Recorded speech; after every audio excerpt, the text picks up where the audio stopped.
Fauna surveys are important in science to outline what animals we are dealing with in a particular landscape.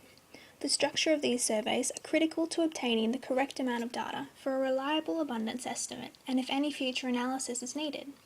As seen from these examples, it is impossible to test everything in a study and further research is required for more knowledge. Mistakes are also made and are treated as a learning curve which others can improve on. Examples of these could be bias in the methodology, incorrect analysis, or even ethical issues.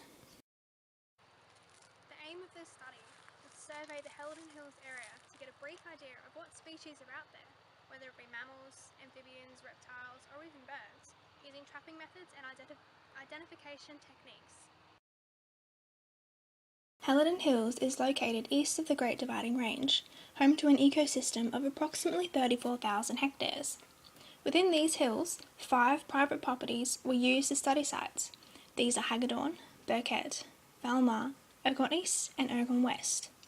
The hills are also home to native and introduced predators and have negative influences such as logging on the Ergon sites, fires and water scarcity, all impacting on the sustainability of the landscape. The layout of the traps in the study sites follows an equal number of transects in each property. A total of 400 Elliott traps were set and baited with 8 transects per property.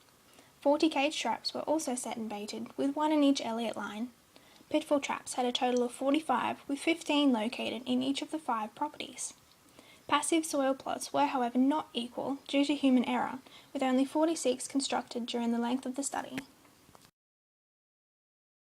The results of this study conclude that out of 1,475.5 operational trap nights, 42 animals were caught with 13 different species.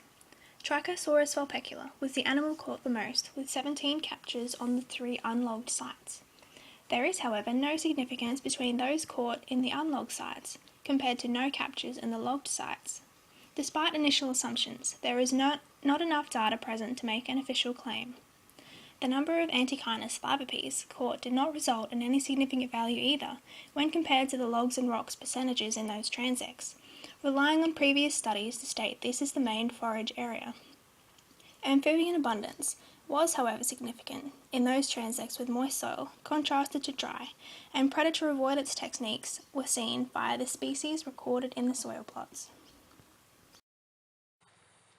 This study is subject to a distinct lack of data and minimal trapping nights, means making conclusions is extremely difficult. Further annual studies on these Helidon Hill sites could be greatly beneficial to the conservation strategies for a healthier and more sustainable ecosystem.